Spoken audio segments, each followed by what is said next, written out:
Hi, and welcome back. Before lockdown, I had the privilege of speaking to Michelle Dixon, a psychologist in Hillcrest. We explored what happens in terms of mental health when faced with a pandemic or a lockdown or quarantine.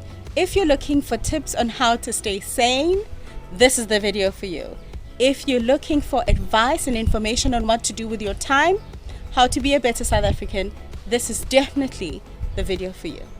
Please don't forget to subscribe and like and share.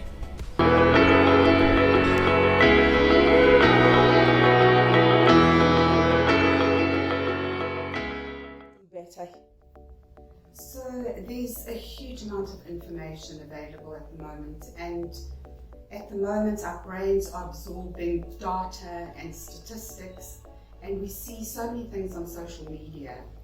It's hard not to get affected because we see so many things on social media, but there are also irresponsible people that are fueling false information, and this can lead to people becoming anxious and feeling overwhelmed and panicked.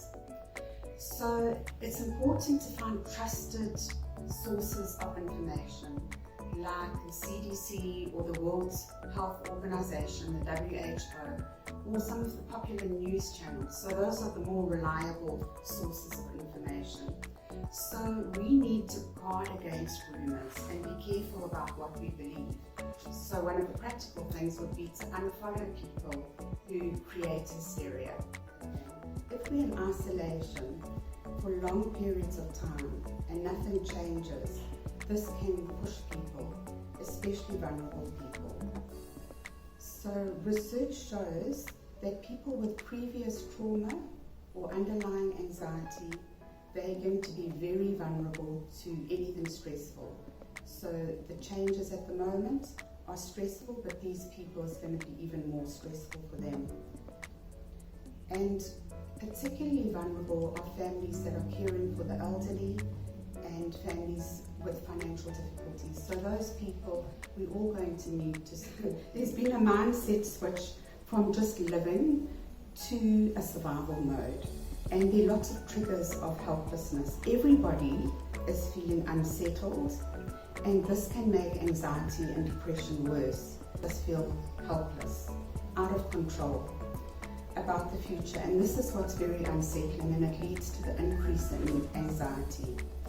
So pandemics aren't just about medical phenomenon, but there's also the environmental impact of not working, of worrying about finances.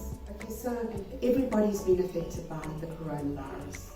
It doesn't discriminate who it affects, it's affecting everybody, but our elderly and people with compromised immune systems are the ones that are most at risk.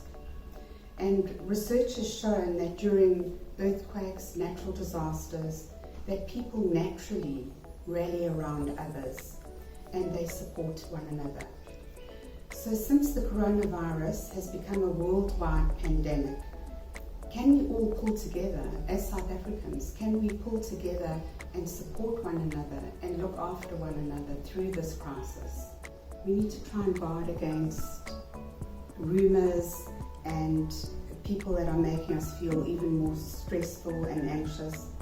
We need to protect our mental health. So we need to put our phones down for an hour. We need to go for a walk. We need to get some sunshine. We need to read to our child. We need to play with our children. We need to be careful about what we say in front of children at this time. Most of us have never lived through a worldwide pandemic. So it's natural and normal to feel fear, but we need to understand our fear and not let it overcome us, our fear overcome us and make things worse. I think it's important to understand that all people are different and all people have different family circumstances. So we're going to be affected in different ways. But people that have had previous anxiety, so if you're a more anxious person, you are going to probably feel more anxious with everything. But we need to understand the normal sort of fear, anxiety, that we are all concerned about this. But we don't want to let it become everything at the moment. We don't want to spend all of our time listening to news channels and listening to social media and getting updates, because that's when it becomes overwhelming and we just spend all of our time concentrating on this. So we need to find a balance. As South Africans, this pandemic and this coronavirus is going to affect us in the same way. We are all humans, and this virus is going to affect us in the same way. The symptoms are all the same.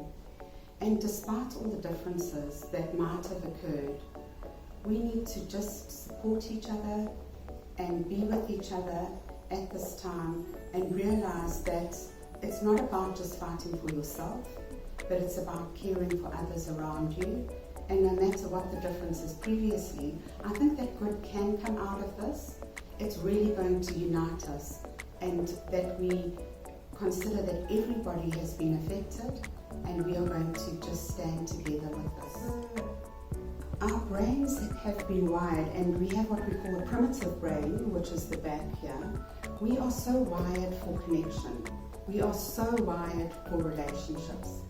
That is primary in all humans. We want that contact. And without it, this is going to affect us. We're going to feel lonely. And also there's we can't touch, we can't be in close proximity. These are all very, very big changes that we're going to need to adapt to.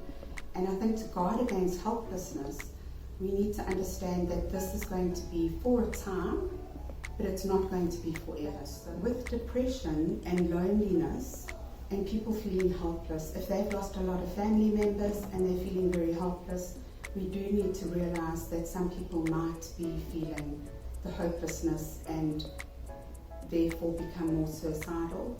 I think that we need to also try and protect those people and have contact with those people. But also those people need to know that there are services that are going to be available.